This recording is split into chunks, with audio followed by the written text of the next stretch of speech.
Hello. Very good afternoon to all. Dr. Mehta sir, Shah sir, Shirish sir, Pradeep sir, Rajesh sir, Arvind sir, and all the whoever are here, all are very renowned scholars. They are themselves a kind of university in themselves.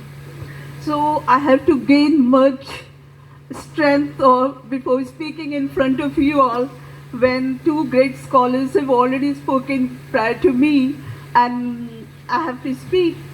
Today, Asha has already introduced my topic. I'll be speaking on status of education among Muslim girls in government secondary schools in Darbhanga city.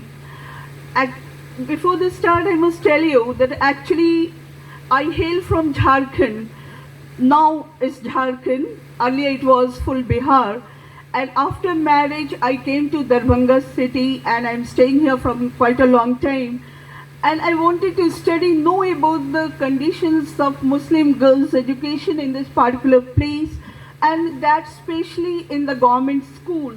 How much the Muslim community girls, they have got enlightenment, because there is a concept that among the Muslims they don't get education, especially when we go to the 2011 government census report. There also we find them among all the minority sections, females have got less education, especially the Muslims, that is below, far below. So I wanted to know, so for that purpose I selected some government schools, and those schools were also for different category, like co-ed school. What's the idea about co-ed school? The Muslim girls feel. Then purely minority girls, where only mostly the Muslim girls go over there. Then other girls' schools where mixed community girls from all sections of the society, they go there. And I with the help of certain questionnaire, and also means with the help of direct interview, I wanted to know about the attitudes, status of education. I talked to the girls, their parents, even the school teachers, and outside the school also I wanted to know some other girls who have where education has not reached yet, to those people, and the reason I wanted to know. So means what sir has said, that is, I agree very much to you, sir, that the status of education with the help of questionnaire, when I got the answer, it surprised me a lot, being a Muslim myself, that this much of enlightenment this community has also got. When I spoke to the girls that when you are studying in co-ed education school, how do you feel? Do you feel any sort of discomfort when you are here? Or do you feel that you have been forced to get education, or someone says that you should get education and because of that you are getting education? What's there? Then I was surprised to find the answer. They said, what the problem will have in the school? Nothing. We are getting education because of a choice. Means because in the environment, when I see girls holding good positions, the respect they earn, all these things gives me motivation. And my parents, they are also supporting me. They are not pulling me back. They don't get education, be inside the house, be within the further system, and get only the Islamic education. That is not there. You are a part of the society, you should get education. And some of the girls even said, when I said, when you are studying in the co-ed school, like how do you feel? Do the environment of the classroom or the school, do you feel any sort of discomfort? Then two girls came forward with such a marvelous answer. They said, what sort of discomfort do you mean? What the boys will do, at the most, they will stay our faces. At the most, they will tease us.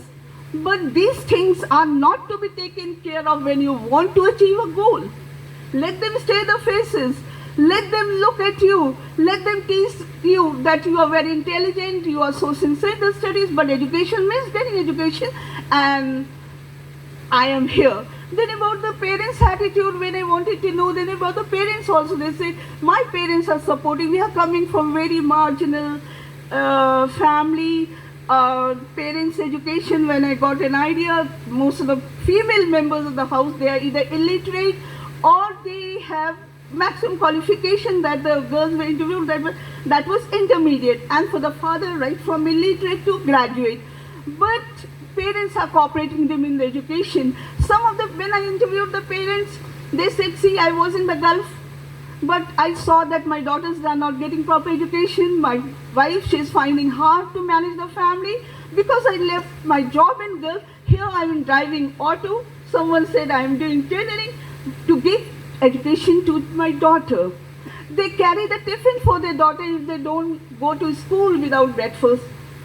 Means they carry the tiffin, they are standing just like English medium schools. The parents, how much alert they are in the elite class of people, these things are finding among those persons also where education are far behind, we used to think. So I find these drastic changes. Even the school teachers say that nowadays we find that the Muslim girls, they are participating in NCC. They are in all the cultural activities. Before we used to force them participate, say come out of the purdah. But they used to feel, oh, I've read permission from my parents, no, I can't do this, I can't do that. But now they are just requesting their teachers to give their name. That I want to participate in such a debate competition, quiz competition, dance, drama, all sorts of activities they want to participate, even NCC. And parents are coming forward to give in writing that I take the responsibility but allow my daughter to go for the NCC. So these are the drastic changes that I have found in my work, and I need little more work to be done on this paper. So anything more or any questions? This is what I found in my work among the Muslim society of Darbhanga city. Any questions or anything? Thank you. बहुत बहुत धन्यवाद रेशमा जी। अब मैं स्मृति आस्था को बुलाना चाहता हूँ। Research scholar हैं हैदराबाद सेंट्रल यूनिवर्सिटी में। Good afternoon to everyone present here. So it's a privilege to stand before you all and delve into a matter of utmost importance, that is cultural, and from a linguistic significance also it's very important. My presentation today will be revolving around the intricate dynamics of Maithili language revitalization in the context of NEP 2020. Maithili, especially, it is known for its rich cultural heritage and linguistic diversity, has faced challenges in terms of declining usage and recognition. Today we will be exploring the potential synergy between policy objectives outlined in NEP 2020 and the preservation and promotion of Maithili language. I'll delve into these policy directive manifesting practice and resulting impact basically on the Maithili language revitalization and the efforts that are being made in the current time. Additionally, we'll be also identifying the challenges and opportunities at the intersection of Maithili language revitalization and NEP 2020. Offering that may not be just to offer, but it's based on the preliminary studies and the reading that I have done. So it may be some of the recommendations that we can think as part of policymaker, educator, advocates, etc. So my aim here is to stress the importance of aligning educational policy with language preservations and cultural heritage objectives, ultimately contributing it to a more inclusive and culturally diverse educational landscape. So before I begin the exploration of this vital topic, I would like to tell you that my research area is not related to this, but it is the basic motivation behind this idea is my own experience, which I have experienced in the classroom while doing my PhD coursework. which was to know about my own language, being a speaker of the language but not knowing the script of it. I feel really ashamed to admit that even though I know how to speak, but I don't know the actual script of the language that I speak. So the presentation today will be also dealing with the plans and the initial finding based on the readings that I have done. So it does not have the primary data as such, which will come across as I read. So Maithili has always the privilege of being a part. Maithili has the privilege of being a part of the eighth schedule of the Constitution, which gives us an honor for any language speaker to be to be a part of that schedule. But is it enough for a language to survive and sustain just by getting the recognition? So the primary objective of this talk will be to conduct a comprehensive examination of the ongoing effort and challenges related to the revitalization of the language. So Maithili holds a unique and revered place within the linguistic landscape of India. We also know about Nepal. So it has its ancient literary tradition dating back to thousands of years, making it one of the oldest languages of Indian subcontinent. The language has also been celebrated for contribution to classical and modern literature, including poetry, prose, and folk tradition. It has been a medium for array of historical and cultural expressions, which actually shapes the social fabrics of region where it belongs and where it is spoken. So, however, in recent times, Maithili has faced immense challenges related to its decline, uses, and recognition. So, hence, these challenges actually prompts the need for concentrated and concerted efforts in revitalizing and preservation of the language. As we explore the synergy between Maithili language and NEP 2020, we must keep in mind that the cultural and linguistic significance of Maithili and the importance ensuring its existence should also thrive in modern educational spaces. Before we now moving to the next part, I would like to discuss this in a bit, that language is not really just a tool of communication. As Professor Rajesh also mentioned that it's mostly it's a identity that we are talking about.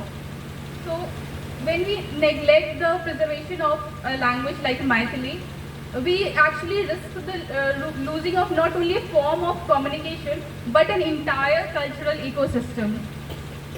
So next, moving to despite we all know that NEP was implemented, and then before we move on, I would like to talk about a little bit about NEP, what it has to say about regional languages.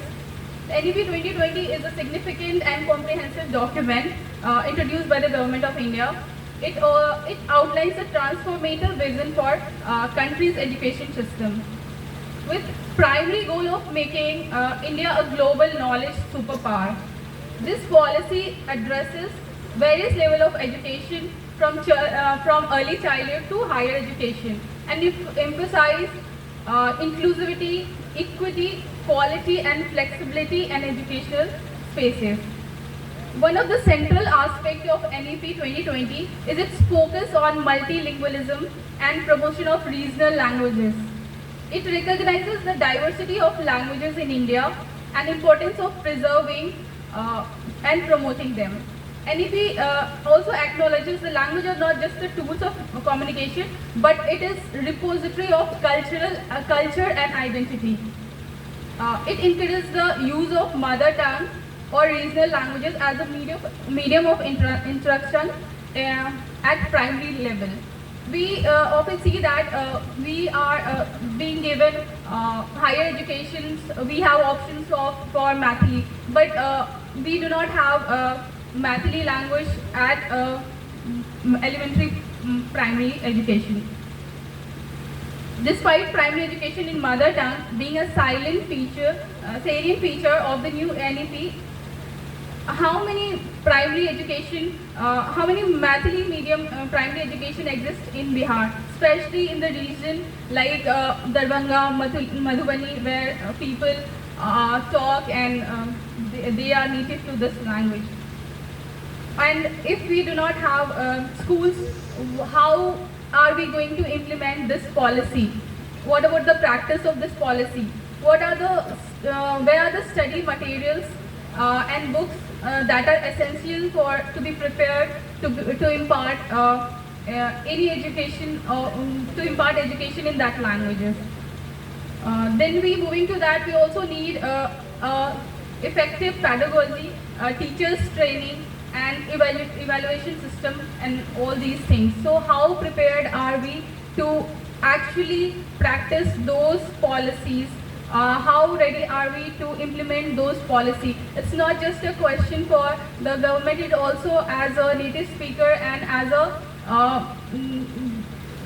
we ourselves the speaker of this language, how ready are we to implement those things?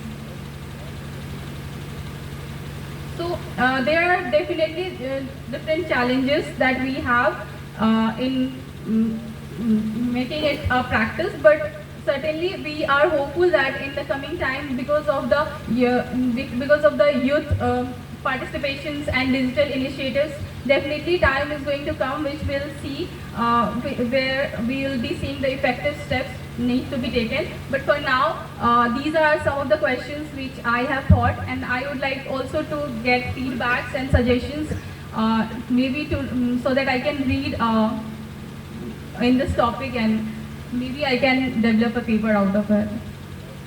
Thank you so much. Astha, thank you. Asha, sorry. इसी शुभकामनाओं के साथ अंतिम वक्ता के रूप में mister Nikhil Kumar को आमंत्रित करता हूं, जो ललित नारायण मिथिला विश्वविद्यालय में मैथिली भाषा साहित्य के रिसर्च स्कॉलर हैं। तो इन्होंने अपना विषय रखा है